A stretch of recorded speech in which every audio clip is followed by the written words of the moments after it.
কাছে আরজি দিলাম আপনি এদেরকে ধ্বংস করে দেন।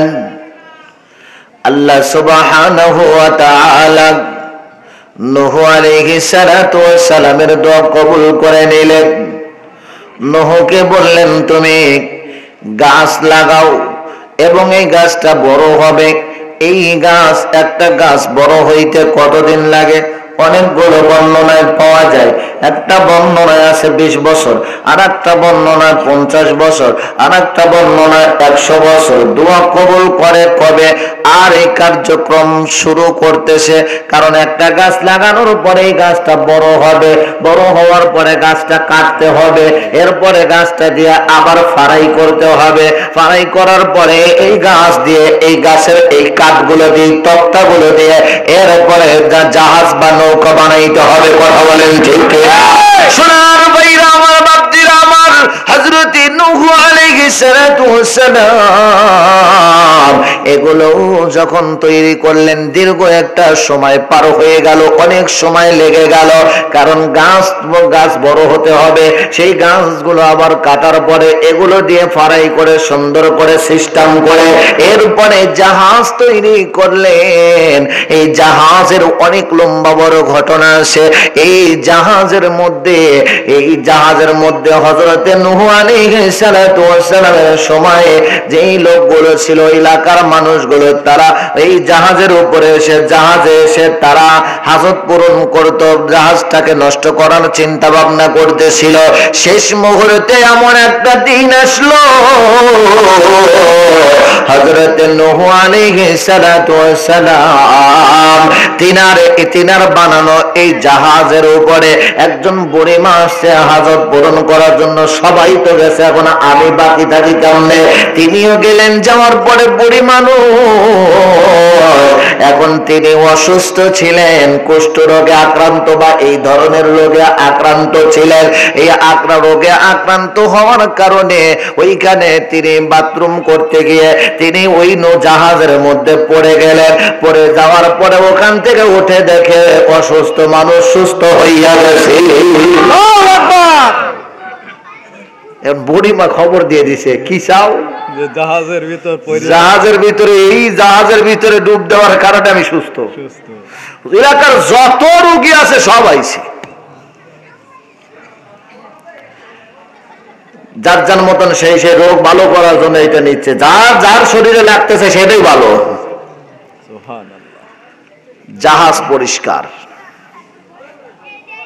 কে করলেন? আল্লাহ। কথা বলেন, কে করলেন? হ্যাঁ, সম্মান দেওয়ার মালিক কে? আল্লাহ। আরে জোরে কোন, সম্মান দেওয়ার মালিক কে? আল্লাহ।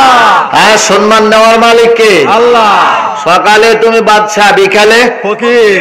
হ্যাঁ, সকালে বাদশা, বিকালে ফকির। সকালে ভাবতেছো আমি মনে হয় এরকমই চলবো, কিন্তু সন্ধ্যা লাগার সাথে সাথে বেলা ডুবেও যেতে পারে। সম্মানিত হাজিরিন, গভীর মনোযোগ। হযরত নূহ আলাইহিস সালাতু ওয়াস সালাম আল্লাহকে বললেন, আল্লাহ তাহলে সেই মহাপ্লাবন কবে আসবে? আল্লাহ পাক রব্বুল আলামিন বলেন, নূহ রে, তোমার চুলার মধ্যে তুমি দেখবা পানি, চুলার মধ্য থেকে পানি উঠতেছে। এই চুলাটা তৈরি করেছিলেন হযরতে আম্মা জান হাওয়া আলাইহা সালাতু ওয়াস সালাম। মারহাবা, আরো জোরে কোন মারহাবা। আদমের সময়ের চুলা হযরত নূহ আলাইহিস সালাতু ওয়াস সালাম পর্যন্ত পৌঁছায়। নূহ আলাইহিস সালাতু ওয়াস সালাম তিনি বললেন, আল্লাহ তাহলে এইটা থেকে পানি বের হবে, ঝর্ণা বের হবে, পানি বের হবে। এইটা যখন এই চুলার মধ্যে যখন পানি দেখা যাবে, তখন তুমি নৌকা নিয়ে রেডি হয়ে যাইবা, জাহাজ নিয়ে রেডি হয়ে যাইবা। হযরতে নূহ আলাইহিস সালাতু ওয়াস সালাম জোড়া জোড়া সবকিছু তুলে নিলেন জাহাজের। মহাপ্লাবনের মধ্যে জাহাজ দিয়ে রওনা দিলেন, জাহাজে আরোহণ করলেন। প্রবল ঝড় শুরু হয়ে গেল, হযরত নূহ আলাইহিস সালাতু ওয়াস সালাম তিনি জাহাজটাকে ছেড়ে দিলেন। জাহাজ ভাসতে ভাসতে ভাসতে ভাসতে কত দূর যায় জানেননি? হ্যাঁ, শুনতে চান? বলেন। শুনবেন? শুনবো। কত দূর গেছে শুনবেন? ভাসতে ভাসতে ভাসতে ভাসতে পার করলাম। হ্যাঁ, আরে ভাসতে ভাসতে পার করলা আইছে মানে হবা কি বিশেষ হয় না? হ্যাঁ, হতেও পারে কি গোটা পৃথিবীতে এমন কোন জায়গা নাই যেখানে নূহ নবীর সেই জাহাজ যায় নাই। সুবহানাল্লাহ। তাইলে বোঝেন পারকুল আইছে না আসে নাই। এখন কেউ কেউ চিন্তা করতেছে এই সময় জাহাজটা পাইলে আমরা উঠতাম নাকি? আমার মন মজাইয়া রে দিল মজাইয়া মুর্শিদ নিজের দেশে যা ও মুর্শিদ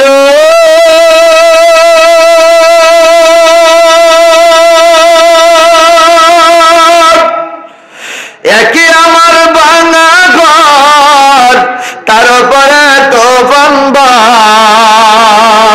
একে আমার ভাঙা ঘর তার উপরে নড়ে ঝড় কখন জানি এই ঘর ভাঙ্গা পড়ে রে ও মুর্শিদ একে আমার ভাঙা নাও তার উপরে তোফান পলকে পলকে ওঠে পানি রে। আল্লাহু আকবার। কই মুর্শিদের ঠাই এ তরির ভরসা নাই। কই মুর্শিদের ঠাই এ তরির ভরসা নাই। লাহোর দরিয়া দিতে পারি রে আমার মন মজাইয়া রে দিল মজাইয়া মুর্শিদ নিজের দেশে যা। আল্লাহুম্মা সাল্লি আলা সাইয়্যিদিনা মাওলানা মুহাম্মদ ওয়া আলা আলি সাইয়্যিদিনা মাওলানা মুহাম্মদ। সম্মানিত হাজির, গভীর মনোযোগ। নূহ নবী তাহলে পার কোলাইছে, হ্যাঁ জাহাজ আইছে মানেই তো পৃথিবীর এমন কোন জায়গা নাই যেখানে এই জাহাজ যায় নাই। সব জায়গায় জাহাজ গেছে। যাওয়ার পরে একটা পর্যায়ে হযরত নূহ আলাইহিস সালাতু ওয়াস সালাম তিনি চিন্তা করতে তিনাকে আল্লাহ পাক রব্বুল আলামিন বললেন, নূহ রে ও নূহ আমার দোস্ত আমার বন্ধু আপনি শোনেন, সারা পৃথিবী আপনি ঘুরলেন, সারা পৃথিবী আপনি ঘুরলেন ভাসলেন এই জাহাজে করে। এইবার আপনার একটা কাজ, কারণ হলো সারা পৃথিবী ঘোরা হয়ে গেল, এখন তো এই মহাপ্লাবন শেষ হয়ে যাবে, এখন তো বর্ষা শেষ হয়ে যাবে, পানি শেষ হয়ে যাবে, আপনি আবার কিনারায় চলে যাবেন। কিন্তু কিনারায় যাওয়ার আগে আপনাকে একটা কাজ করতে হবে। আপনি সব জায়গায় ঘোরাঘুরি করার পরে আবার গন্তব্যস্থলে পৌঁছানোর আগে আপনাকে একটা কাজ করতে হবে। আল্লাহর নবী হযরত নূহ বলেন, আল্লাহ এমন কি কাজ আপনি বলেন? নূহ আলাইহিস সালাতু ওয়াস সালামকে আল্লাহ তাআলা ডাক দিয়া বলে, নূহ রে ও নূহ এখন তোমাকে যেই কাজটা করতে হবে আমার ঘর তাওয়াফ করতে হবে। মারহাবা মারহাবা, রোজরে কোন মারহাবা, আমার ঘর তাওয়াফ করতে হবে। এখন নূহ আলাইহিস সালাতু ওয়াস সালাম আবার খোঁজা শুরু করলেন, আল্লাহর ঘর কোথায়, আল্লাহর ঘর কোথায়? সারা দুনিয়া খুঁজে খুঁজে আর আল্লাহর ঘর পায় না। সুবহানাল্লাহ। কি কষ্ট হচ্ছে নাকি? না কষ্ট হচ্ছে না, সব জায়গায় তো পানি, ঘর কই? ঘর কি আর আছে? কথা কয় না, ঘর আছে? সারা দুনিয়া খুঁজলেন, হযরত নূহ আলাইহিস সালাতু ওয়াস সালাম কয়, আল্লাহ এত সুন্দর ঘর আপনার, সেই ঘরটা কোথায় গেল? ঘর তো খুঁজে পাই না, সব জায়গায় তো পানি পানি আর পানি। আল্লাহ কয়, নূহ রে, ও নূহ, পানিতে যখন গোটা দুনিয়া ডুবাইছি, আমার খানায় কাবার উপরে পানি উঠবে, এটা তো আমি আল্লাহ চাই না রে। ও নূহ, ও নূহ, এই খানায় কাবা, এইটা হলো আমার ঘর, আর এই ঘরটাকে আমি হারায়া দিয়েছি, এই ঘরটাকে আমি সরায়া দিয়েছি, কারণ এই ঘরটা যেমন অক্ষত তেমন অক্ষতই থেকে যাবে। জোরে কোন মারহাবা, আরো জোরে কোন মারহাবা। সম্মানিত হাজিরিন, এখানে তার সামনের দিকে অগ্রসর হতে হবে। হযরত নূহ আলাইহিস সালাতু ওয়াস সালাম খুঁজে পায় না। হযরত নূহ আলাইহিস সালাতু ওয়াস সালাম চিন্তা করতে লাগলেন, তাহলে খানায় কাবা কোথায় গেল? হযরত নূহ আলাইহিস সালাতু ওয়াস সালামকে আল্লাহ পাক রব্বুল আলামিন ওই মুহূর্তে এক ঝাঁক পাখি পাঠায় দিয়ে আল্লাহ পাক রব্বুল আলামিন তাকে দেখায় দিলেন, এক ঝাঁক পাখি এসে তাওয়াফ করতেছে, তাওয়াফ করতেছে, তাওয়াফ করতেছে। সোনার ভাইরা আমার, বাপজিরা আমার, গভীর মনোযোগ লাগায় দেন। হযরত নূহ আলাইহিস সালাতু ওয়াস সালাম তিনি ওই জায়গাতে তাওয়াফ করলেন, এই জায়গাটা তাওয়াফ করলেন, কিন্তু কাবা শরীফ নাই, কাবা শরীফ ছাড়া। সুবহানাল্লাহ। মনে থাকবে তো কথাগুলো, পয়েন্টগুলো মনে রাখবেন। এরপরে মহাপ্লাবন শেষ হয়ে গেল। আল্লাহ পাক রব্বুল আলামিনের দুইজন নবী আবার ওই জায়গায় আসলেন। আসার পরে আল্লাহ পাক রব্বুল আলামিনের কাছে আরজি জানাইলেন, আল্লাহ আমরা তো তাওয়াফ করতে চাই, কিন্তু ঘর কই? কোন জায়গায় কাবা? এইভাবে যাইতে লাগলো। হযরত ইব্রাহিম আলাইহিস সালাতু ওয়াস সালামকে আল্লাহ পাক রব্বুল আলামিন নির্দেশ দিলেন, আদেশ করলেন, ও ইব্রাহিম আমার ঘর নির্মাণ করো। করছে না করে নাই? আমার ঘর নির্মাণ করো।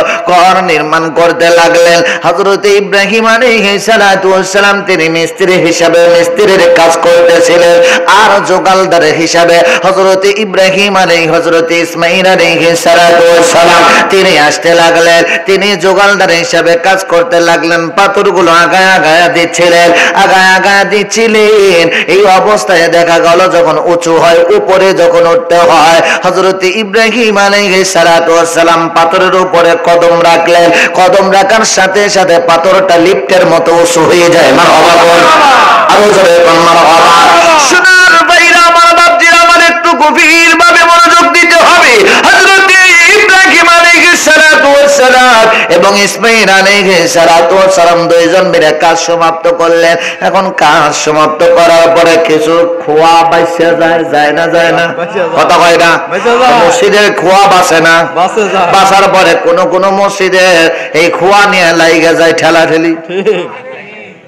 কেউ কয় বেচবো, বিক্রি করবো, আবার কেউ কয় সভাপতি আমি আমারে দিয়ে দাও।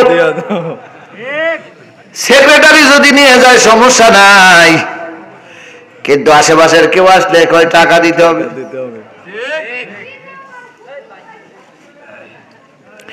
যাক সোনার ভাইরা আমার, বাপজিরা আমার, ইতিহাস যখন এসেছে একটু তথ্যগুলো দিয়ে যায়। মনে রাখবেন তথ্যগুলো প্রয়োজন আছে, প্রয়োজন হতে পারে কখনো। সোনার ভাইরা আমার, বাপজিরা আমার, কাবা শরীফের এই পাথরগুলো বেঁচে গেল। এই পাথরগুলো কোথায় কি করবি? পাথরগুলো ওখান থেকে সরাইতে চায়, কিন্তু আল্লাহ পাক রব্বুল আলামিন ডাক দেয়া বলে, ইব্রাহিম এই পাথরগুলো এভাবে ফেলে না দিয়ে এই পাথরগুলো আসমানের দিকে হাত উঁচু করে তুমি একটু উপরের দিকে ছুঁড়ে মারো। উপরের দিকে মারতে দেরি সঙ্গে সঙ্গে আল্লাহ পাক রব্বুল আলামিন বলে, আমি আল্লাহ তোমার এই দিল মারা, এই ছুঁড়ে মারা পাথরগুলো সারা পৃথিবীতে আমি ছড়ায়া দিব। ইব্রাহিম আলাইহিস সালাতু ওয়াস সালাম পাথরগুলো উঁচু করে ধরলেন, দাঁড়ার পরে একটু হালকা করে নাড়া দিলেন। মুহূর্তের ভিতরে আল্লাহ পাক রব্বুল আলামিন বাতাস বাতাসকে আদেশ করলেন, বাতাসে এই পাথরগুলো নিয়ে যাও, নিয়ে যাও। এই পাথরগুলো নিয়ে যাইতে যাইতে যাইতে যাইতে এই পাথরগুলো যাইতে যাইতে মনে করেন শাহজাদপুরের উপর দিয়ে যাচ্ছে। এখন যাইতে যাইতে দেখা গেল একটা বড় পাথর পড়লো মখদুমিয়া জামি মসজিদে। মারহাবা করো, আরো জোরে করো মারহাবা। এখন মখদুমিয়া জামি মসজিদে যখন বড় একটা পাথর পড়ছে, উপর থেকে পড়তে যাইয়া, উপর থেকে পড়লে একটু ভাঙে যাওয়ার ভয় থাকে, থাকে না? কথা কয় না? জি। উপর থেকে পড়ছে, একটু ভাঙে সাইড সুর, একটু ভাঙে সুরে এদিক ওদিক সরা গেছে। যে এইগুলো সরা গেছে, এই সরানোটা আইসা পার খোলায় একটা পড়ছে। সুবহানাল্লাহ, মারহাবা কয় না? সুবহানাল্লাহ, আরো জোরে কর না মারহাবা। সুবহানাল্লাহ। এই পাথর কোথাকার? খানায় কাবার পাথর। খানায় কাবার সাথে যে পাথর লাগানো, ওই পাথর খানায় কাবা যে পাথর দিয়ে বানানো, ওই পাথর এক টুকরা পাথর এই বারকুলা মসজিদে নববী মসজিদে এই পারকুলা নববী মসজিদের মধ্যেও একটা পাথর লেগে গেছে। আপনারা জানেন না, আমরা জানি না কোন পাথরটা। কারণ এই জায়গায় যদি পাথর না পড়তো তাহলে এই জায়গায় মসজিদ হইতো না। ওই পাথরগুলো যেখানে যেখানে পড়ছে সেই জায়গাতে কিয়ামতের আগ পর্যন্ত হলো, কিয়ামতের আগের দিন হলো একটা মসজিদ তৈরি হবে। সুবহানাল্লাহ। তাহলে এখন চিন্তা করছে যে জায়গা দেওয়ালা চিন্তা করতেছে, আমার জন্য দোয়া করলেন, আমি এত বড় জায়গা দিলাম, হ্যাঁ তারই অপমান করে। জায়গা টাকা রেজিস্ট্রি তো আগেই হয়েছে এখানে মসজিদের জন্য। সুবহানাল্লাহ, কথা কয় না? ঠিক। হ্যাঁ, এই জায়গাটা তাকে জায়গা দিয়েছে কে? সুবহান, আব্দুল সুবহান না? আব্দুল সুবহান, এই যে আব্দুল সুবহান, উনি জায়গা দিয়েছে, রেজিস্ট্রি করে দিয়েছে না? জি। হ্যাঁ, তো জায়গা তো উনি দিয়েছে, কিন্তু জায়গা তো আগে থেকেই রেজিস্ট্রি আছে। সুবহানাল্লাহ। ওনার কাছে আমানত ছিল, আমানত ছিল।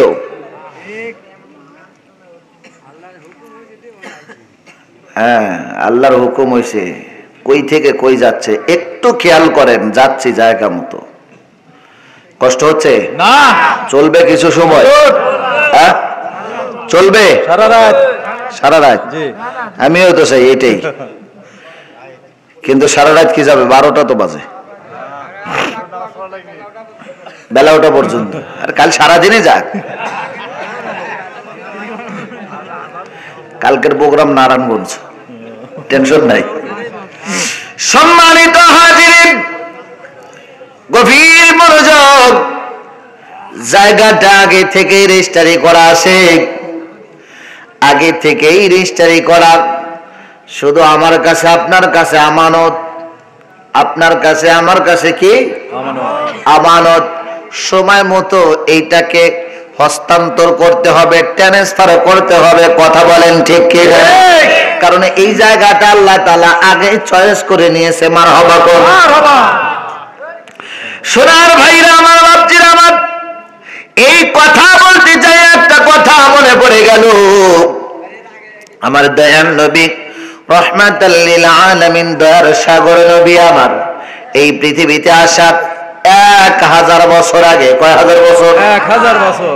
1000 যেমন তেমন কথা না, 1000 বছর আগে ইয়ামিনের বাদশা তুব্বে আউয়াল হুমায়রি, ওই সময় ইয়ামিনের বাদশা যিনি হতেন তিনার নাম ছিল হুমায়রি। মানে এই হুমায়রি উনি তো ওই ইয়ামিনের বাদশাকে উপাধি দেওয়া হতো, তুব্বা বলে উপাধি দেওয়া হতো। ওই এলাকার ওই ইয়ামিনের বাদশা যিনি, তাকে তুব্বা বলে ডাকা হতো। আর আউয়াল মানে ওই বংশের মধ্যে সর্বপ্রথম বাদশা যিনি হয়েছেন তিনি হলেন হুমায়রি, ওনার নাম হলো হুমায়রি।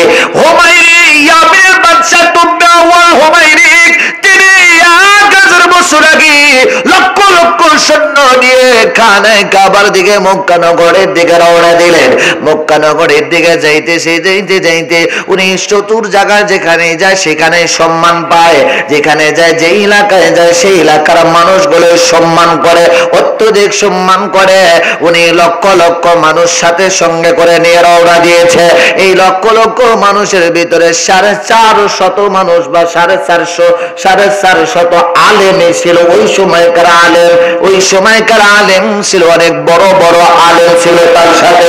এই 450 আলেম সহ লক্ষ লক্ষ মানুষ থেকে অশ্বরোহী সহ যোদ্ধাদেরকে সহ বিভিন্ন সেক্টরের তার বাহিনী নিয়ে রওনা দিয়েছে।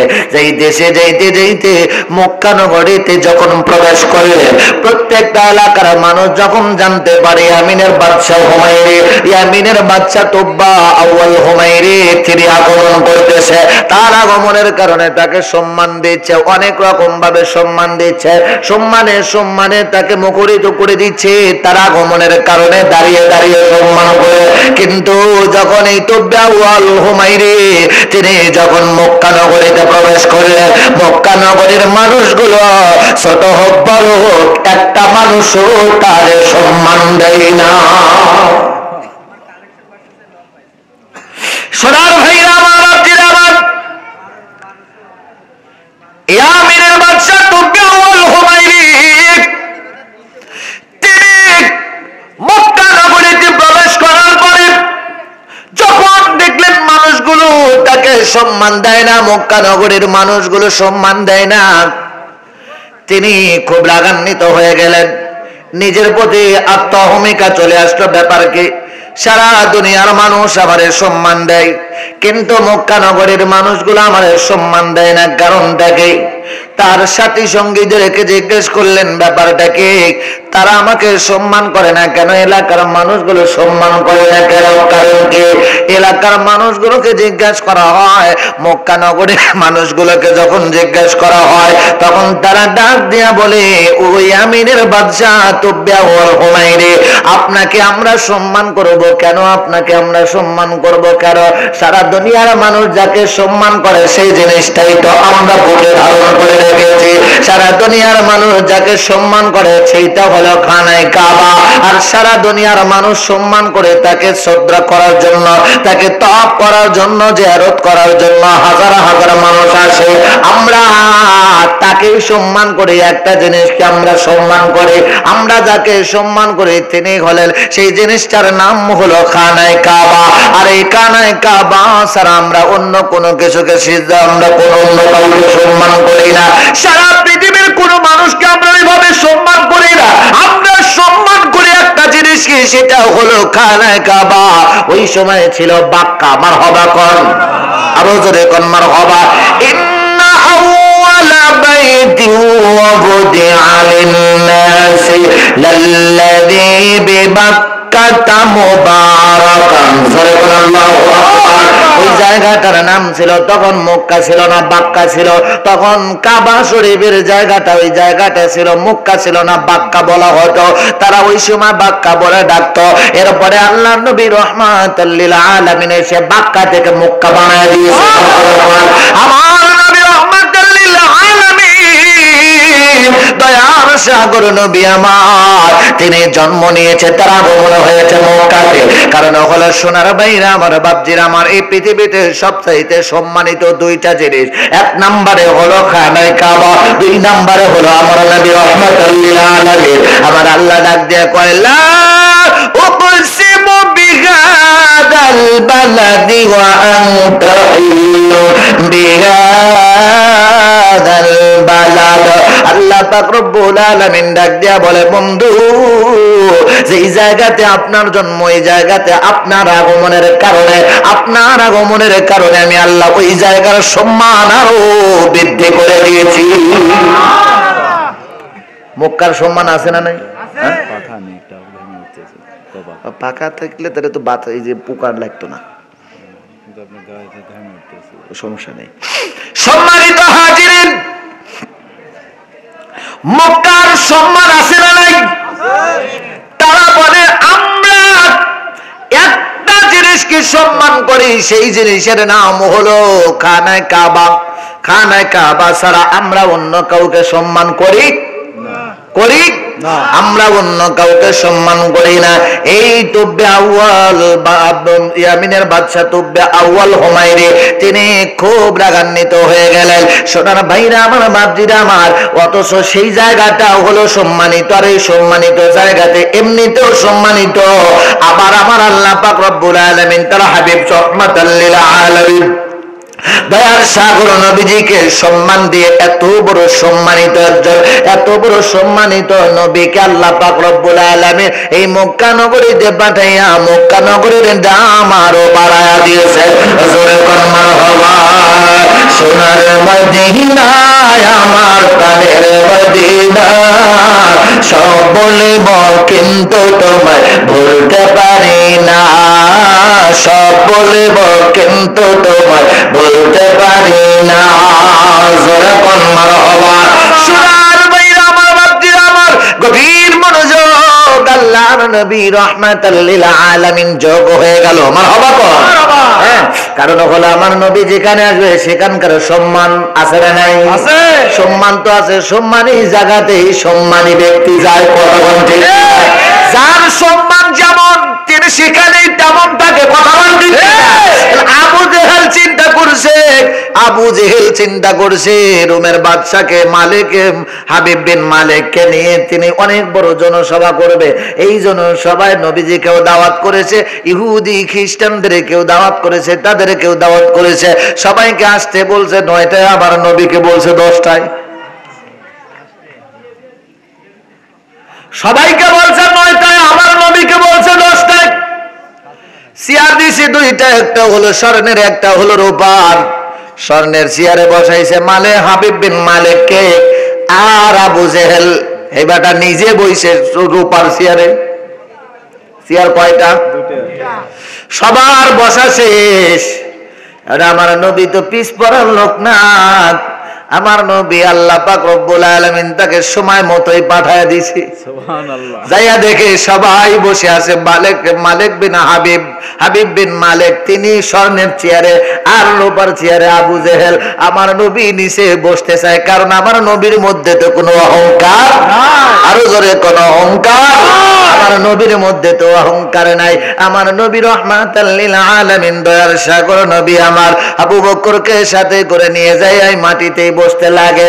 আল্লাহ কয় জিবরাইল রে, বন্ধুরে বলো বন্ধু যেন এই মাটিতে না বসে, কারণ এই জায়গায় আমার বন্ধুর চাইতে সম্মানিত কেউ নাই। আবার বন্ধুরে আমি বসাবো স্বর্ণের চেয়ারে। পুরুষের জন্য স্বর্ণ ব্যবহার করা যাবে? হ্যাঁ, প্রয়োজনে চলে একটু। হালকা। পুরুষের জন্য স্বর্ণ ব্যবহার করা নিষেধ। সোনার বাইনা আমার, বাপজিরা আমার, হযরতে জিবরাইল এসে বলে হুজুর, ইয়া রাসূলুল্লাহ, ইয়া হাবিবাল্লাহ, মার নবী গো, ও রাহমাতাল লিল আলামিন দয়ার সাগর নবীজি, আল্লাহ পাক রব্বুল আলামিন নির্দেশ করেছে আপনি এখানে বসবেন না। নবী বলেন তাহলে বসবো কোথায়? বলে একটু অপেক্ষা করেন, বেয়াদবি নেবেন না, একটু অপেক্ষা করেন, আমি ব্যবস্থা করে দিয়েছি। হযরতে জিবরাইল আলাইহিস সালাতু ওয়াস সালাম চলে যায় হাবিব বিন মালিকের কাছে। এখন হাবিব বিন মালিক বক্তৃতা দিবে, এই মুহূর্তে চিন্তা করে ব্যাপার কি রে, কি রে ব্যাপার কি? পেছন থেকে আমার কান ধরে টান দেয় উপরের দিকে। কি ধরে টানে? হাবিব বিন মালিক বলে আমার কান ধরে টানে। আবু জেহেল কয় কি হয়েছে? বলে আমার কান ধরে টান দেয় কেউ, টানে তাকায়, বামে তাকায়, পিছনে তাকায়, মানুষ নাই।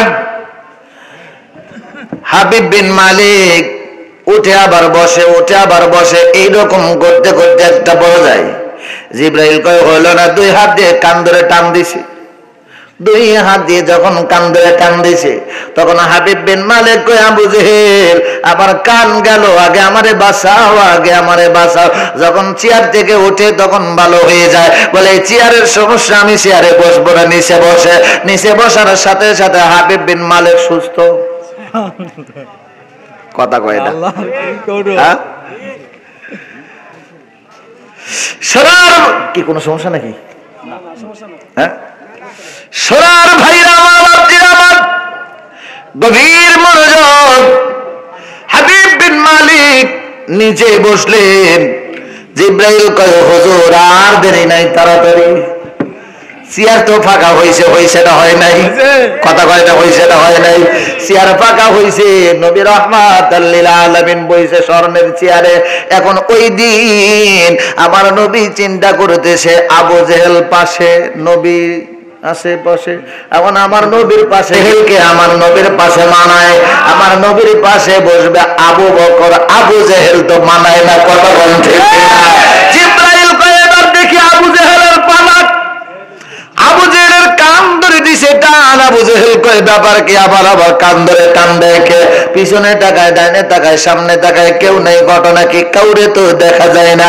কান ধরে যখন দুইটা কান ধরে টান দিছে, মনে হয় যেন কানটা ছিঁড়ে যাবে। আবু জেহেল চেয়ার ছেড়ে দিয়ে নিচে বসে, আবু জেহেলও সুস্থ হয়ে যায়। আমার নবী ইশারা করে ডাক দেয়, আবু বকর। আবু জেহেল তো চলে গেল নিচে। ও বাবা আবু বকর, দেখো চেয়ার ফাঁকা হইছে, আসো না এই চেয়ারে আসা তুমি বসবা, এই চেয়ারে তুমি বসবা, কারণ আমি নবীজির পাশে আবু বকরকে মানাইবে, আবু জেহেলকে মানায় না। কথা বলেন ঠিক কিনা? ওই নবী রাহমাতাল লিল আলামিন, দয়ার সাগর নবী আমার পৃথিবীতে আগমন করবে। এই আগমনের 50 দিন আগে, নবীজির আগমনের 50 দিন আগে এই বাইতুল্লাহ শরীফ ভাঙার জন্য, লাগবে না, বাইতুল্লাহ শরীফ ভাঙার জন্য এসেছিল আল্লাহ পাক রব্বুল আলামিন। তিনি বলে দিয়েছে, ও দুনিয়ার মানুষেরা শোনো শোনো, আব্রাহার বাদশা তারা হাতি নিয়ে এসেছিল বাইতুল্লাহ শরীফ ভাঙার জন্য, অর্থাৎ খানায় কাবা ভাঙার জন্য। পারছে? কথা কয় না? আরো জোরে কোন ভাঙতে পারছে? ভাঙতে পারে নাই। এই আব্রাহার বাদশা হাতি নিয়ে আইছে মারার জন্য, ভাঙার জন্য, কিন্তু ভাঙতে পারে নাই। আল্লাহ পাক রব্বুল আলামিন আবাবিল পাখিকে পাঠাইয়া দিয়েছে। এই আবাবিল পাখি, প্রত্যেকটা পাখির মুখে একটা করে পাথর, ছোট্ট ছোট্ট পাথরের দানা উপর থেকে ছেড়ে দেওয়ার কারণে এক একটা হাতির উপরে লাগে, সঙ্গে সঙ্গে মাটির মধ্যে পিষে যায়। কথা কোন ঠিক কিনা? আরো জোরে কোন ঠিক কিনা?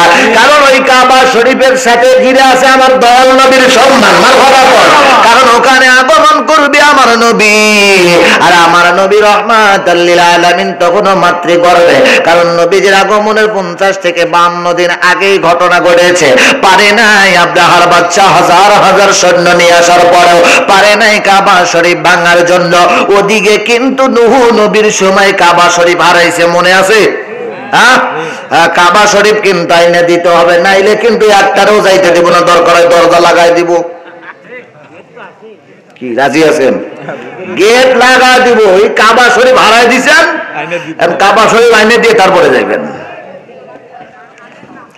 সোনার ভাইরা আমার, বাপজিরা আমার, ওদিকে তুব্বা বাদশা, ইয়ামিনের বাদশা তুব্বা আউয়াল হুমাইরি, তিনি রাগান্বিত হয়ে গেলেন। বলেন, এত বড় সম্মান যাকে, এত বড় সম্মান দিল ঘরকে, অথচ আমারে সম্মান দিল না। এই মক্কা নগরীর মানুষগুলো, এই মক্কা নগরীর মানুষগুলো কোনো সমস্যা না, না, না, এই মক্কা নগরীর মানুষগুলো আমাকে সম্মান দিল না। এই তারা নাকি ঘরকে সম্মান দেয়, আর এই ঘরের কারণে আমি তো আউয়াল হুমাইরি সম্মান পাইলাম না। তাহলে আমি এখন যুদ্ধ করব। আমি এখন এই মুহূর্তে ঘোষণা করে দিলাম, আমি নিয়ত করলাম, আমি এই মুহূর্তে নিয়ত করলাম, আমি এই ঘর রাখবো না, এই ঘর আমি ভেঙে মাটির সাথে মিশে দিব। এইরকম নিয়ত যখনই করেছে, নিয়ত করতে দেরি, এই তবে আমিনের বাদশা তবে আউয়াল হুমাইরি তিনি অসুস্থ হয়ে পড়লেন। হঠাৎ করে অসুস্থ হয়ে যায়। অসুস্থ, এমন অসুস্থ হয়ে গেলেন, তিনার পিশাবের রাস্তা দিয়ে রক্ত আর পুষ বের হতে লাগলো, চোখের কোণা থেকে রক্ত আর পুষ বের হতে লাগলো, কান থেকে রক্ত আর পুষ বের হয়, আর এমন দুর্গন্ধ বের হতে লাগলো, এলাকার মানুষগুলো আশেপাশে কোনো মানুষ থাকতে চায় না। তবে আউয়াল হুমাইরি তিনি ঘোষণা করে দিলেন, তোমরা কে কোথায় আছো? কোথায় আছে হাকিম, কোথায় আছে কবিরাজ, কোথায় আছে ঔষধালয়? তাড়াতাড়ি নিয়ে আসো তাদেরকে। ডাক্তার কবিরাজ যে যেখানে আছে চলে আসলো। আসার পরে এই পোস্টগুলো পরীক্ষা করলেন। পরীক্ষা করার পরে তাকে দেখলেন। দেখার পরে ওখানে যারা উপস্থিত তারা অনেক জ্ঞানী জ্ঞানী মানুষ ছিল, কারণ ওই সময় তাওরাত কিতাবের হাফেজ ছিলেন। ওই আলেমদের মধ্যে তাওরাত কিতাবের হাফেজ ছিলেন, জবর কিতাবের হাফেজ ছিলেন। ইনজিল শরীফ তখনও নাজিল হয় নাই, কারণ ঈসা আলাইহিস সালাতু ওয়াস সালাম তখনও পৃথিবীতে আসে নাই। আর ঈসা আলাইহিস সালাতু ওয়াস সালাম এসেছিলেন আমার নবী রাহমাতাল লিল আলামিন পৃথিবীতে আসার 600 বছর আগের। মারহাবা কোন আর হুজুরে কোন মারহাবা। ঈসা নবী ঈসা কয় আল্লাহ নবী না বানাই আখিরে নবীর উম্মত বানাইলে বড় খুশি হইতাম। আল্লাহ কয় ঈসা রে টেনশন নাই, আমি আল্লাহ তোরে নবীও বানাইছি রাসূলও বানাইছি, আবার আখিরে নবীর উম্মত করে পাঠাইব। সম্মানিত ভাইরা, হযরত ঈসা আলাইহিস সালাতু ওয়াস সালাম তখন আসে নাই। 1000 বছর আগের কথা, 1000 বছর আগের কথা। আমার নবী রাহমাতাল লিল আলামিন তখন এই পৃথিবীতে আগমন করেন নাই। এই ইয়ামিনের বাদশাহ তুব্বা ওয়াল হুমাইরি, তিনি তার লোকজনেরা যারা অনেক বড় বড় জ্ঞানী ছিলেন, তারা গবেষণা করে কবিরাজের কবিরাজিদ বা হেকিমে চিকিৎসক যারা, তাদের মধ্যে যারা জ্ঞানী জ্ঞানী লোক ছিলেন, তারা পরামর্শ করে গবেষণা করে বলতে লাগলেন, বাদশাহ আপনার যে অসুখ, এই অসুখ দুনিয়ার কোনো অসুখ না, এই অসুখটা দুনিয়ার কোনো অসুখ না, এই অসুখ তো উপর থেকে, এই অসুখ তো মহান স্রষ্টার পক্ষ থেকে এই অসুখটা হয়েছে। তো আপনি হয়তো বা কোনো খারাপ কাজের জন্য নিয়ত করছিলেন। বাদশাহ আপনি হয়তো কোনো খারাপ কাজের জন্য নিয়ত করেছিলেন, যার কারণে উপর থেকে আপনার প্রতি গজবটা এসেছে। এই মুহূর্তে আপনাকে ওই নিয়তটা ছেড়ে দিতে হবে, আপনাকে ওই খারাপ নিয়তটা ছেড়ে দিতে হবে এবং ভালো কোনো নিয়ত করতে হবে। এই তুব্বা ওয়াল বাদশাহ, তুব্বা ওয়াল হুমাইরি, তিনি ওই মুহূর্তে চিন্তা করলেন আমি তো খারাপ একটাই নিয়ত করেছি। এই নিয়তটা হলো কাবা শরীফ ভাঙতে চেয়েছিলাম। আর এই কাবা শরীফ আমি যখন ভাঙতে চেয়েছিলাম, যখন কাবা শরীফ পিছিয়ে দিতে চেয়েছিলাম, তখন থেকেই তো আমার এই ঘটনা শুরু হয়ে গেল। তাহলে আমি নিয়ত করলাম আমি কাবা শরীফকে আর কোনো অসম্মান করব না, বরং অসম্মান তো করবই না, আমি এই কাবা শরীফে আমি কাবা শরীফে সম্মানিত কাপড় দিয়ে, রেশমি কাপড় দিয়ে এই কাবা শরীফকে আবৃত করে দিব। এই কাবা শরীফকে আবৃত করে দিব যেন সবাই আরো সুন্দরভাবে তাকে সম্মান করতে পারে, দুলাবারও যেন কাবা শরীফে না লাগে। জোরে কোন মারহাবা। তিনি বলতে লাগলেন আমি শুধু কাবা শরীফই নয়, এই মক্কা নগরীতে যত মানুষ আছে প্রত্যেকটা মানুষকে আমি 7টা করে রেশমি কাপড় দেব, আমি 7টা করে দিরহাম দিব, স্বর্ণের দিরহাম দিব। এইরকম ভাবে তিনি নিয়ত করলেন, নিয়ত অনুযায়ী কাজও করলেন।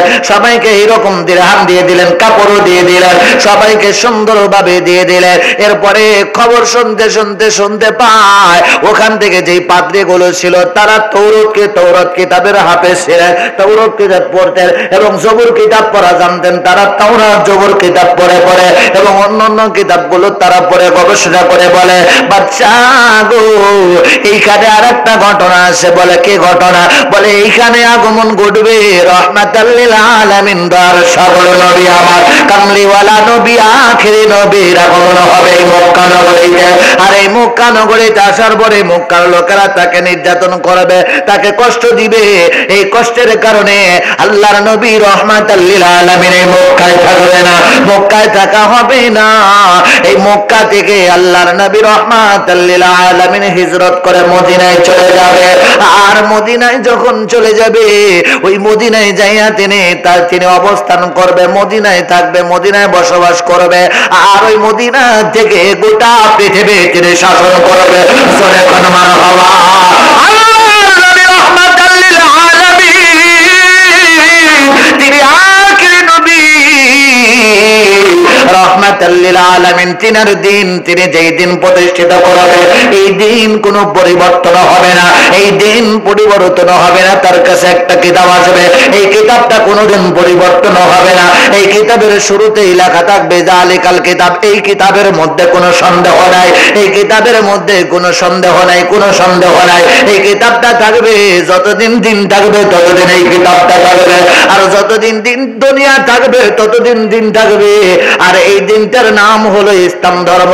আর এই ধর্মের মানুষগুলো ওই নবী রাহমাতাল লিল আলামিন যখন থাকবে না, নবীর ওফাত মুবারকের পরেও এই নবীর উম্মতেরা সারা দুনিয়াতে ছড়িয়ে থাকবে। আর সারা দুনিয়া থেকে একটাই টার্গেট থাকবে, তারা ইয়া রাসূলুল্লাহর স্লোগান তারা দিতে থাকবে। জোরে কোন মারহাবা। ইয়ামিনের বাদশাহ তবরাউল হুমাইরি তিনি বলতে লাগলেন, সেই মদিনা কোথায়? আমি মদিনায় যাব। মারহাবা কোন? কার মন চায় না মদিনায় যাইতে? কে চায় না মদিনায় যাইতে? আমি কবে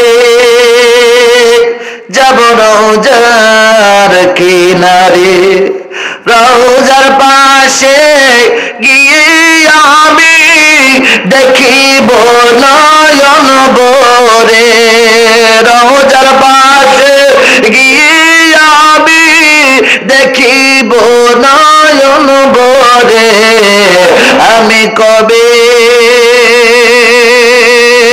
যাব রওজার কিনারে, আমি কবে যাব রওজার কিনারে। বলেন আমিন। আরো জোরে বলেন আমিন। যেতে চাই না? চাই না? কারা কারা চাই? হাত তোলেন তো দেখি। নারায়ে তাকবীর, নারায়ে রিসালাত, নারায়ে রিসালাত, আহলে সুন্নাত ওয়াল জামাত। হাত নামান। সোনার বাইরে আমার বাপজিরা আমার, ইয়ামিনের বাদশাহ তুবরাউল হুমাইরি বলতে লাগলেন, তাহলে সেই মদিনা কোথায় যাব? মদিনাতে, ওই মদিনায় যাব। তারা তাওরাত জবর কিতাব পড়লেন, পড়ে গবেষণা করে করে বের করলেন যে কোন রাস্তা দিয়ে যাবে, কোন রাস্তা দিয়ে যাবে। মরুর ময়দান দিয়ে, মরুভূমির প্রান্তর দিয়ে, এরপরে নীল নদের সেই কিনারা দিয়ে যাইতে থাকবে। ওই কিনারা দিয়ে তারা হাঁটতে হাঁটতে হাঁটতে হাঁটতে রওনা দিলেন। যাইতে যাইতে যায়, যাওয়ার সময় যাইতে যাইতে সেখানে আমার নবী রাহমাতাল লিল আলামিন যেখানে অবস্থান করবে মদিনাতে, মদিনায় চলে গেলেন। ইয়ামিনের বাদশা তুবরাউল হুমাইরি মদিনায় যাওয়ার পরে তিনি ওখানে 450 বা 450 আলেম ছিলেন। তার সাথী সঙ্গী যে 450 আলেম ছিলেন, প্রত্যেকটা আলেমদেরকে ওখানে বাড়ি করে দিলেন একটা করে। মারহাবা। আরো জোরে কোন মারহাবা। এক একজন আলেমকে একটা করে বাড়ি বানায় দিলেন। এই আলেমদের মধ্যে 400 বা 450 আলেমদের মধ্যে সবচাইতে বড় যিনি, বড় আলেম যিনি, সবচাইতে বেশি জ্ঞানী যিনি, সবচাইতে বিশ্বস্ত যিনি, তাকে একটা জায়গা দিয়ে দিলেন, একটা বাড়ি করে দিলেন। এবং বাড়ি করে দিয়ে ওই বাড়ির চাবিটা তার হাতে দিলেন। যেমন পরে একটা চিঠি লিখে দিলেন, ও আলেম এই চিঠিটা তোমার কাছে দিলাম, আমি তো চলে যাব, কারণ আমি তো এখানে থাকবো না, আমি তো ইয়ামিনের বাদশা ইয়ামিনে চলে যাব। তবে শুনে না, ওই নবী রাহমাতাল লিল আলামিন দয়ার সাগর নবী সরকারে দো আলম নবী যদি তোমার আমলে আসে, তোমার জীবদ্দশায় যদি আসে, তাহলে এই চিঠিটা ওই নবীর কাছে পৌঁছায়া দিও। ও আলেম, আর যদি তোমার জীবদ্দশায় যদি না আসে, তাহলে এই বাড়িতে যারা বসবাস করবে, তোমার বংশধরেরা বসবাস করবে। আর এই বংশ পরাক্রম ভাবে বংশের পরে বংশ, একের পর এক, একের পর এক, তোমার সন্তান থেকে তার সন্তান, তার সন্তান থেকে তার সন্তান, এইভাবে এই পত্রটা যত্ন করে রেখে দিবা। আর এই পত্রটা ওই নবী রাহমাতাল লিল আলামিনের সাথে যার দেখা হবে, এই পত্রটা যেন তিনি আমার পক্ষ থেকে দয়াল নবীর কাছে পৌঁছাইয়া দেয়। জোরে কোন মারহাবা। সোনার ভাই আমার, বাপজিরা আমার, ইয়ামিনের বাদশাহ তুবরাউল হুমাইরি তিনি চলে গেলেন 1000 বছর আগেকার কথা। 1000 পর এসে আমার নবী রাহমাতাল লিল আলামিন মক্কাতে আগমন করলেন। মক্কার কাফেররা আমার নবীজিকে ঘেরাও করে নিলেন, নবীজিকে আর যাইতে দিবে না। তারা সিদ্ধান্ত নিয়েছে নবীজিকে বলা মাত্রই কতল করে ফেলবে, হত্যা করে ফেলবে। খোলা তরবারি নিয়ে আমার নবীজির ঘরকে ঘেরাও করেছে। নবী রাহমাতাল লিল আলামিন বিশ্রাম করতেছে। জিবরাইল এসে বলে, ইয়া রাসূল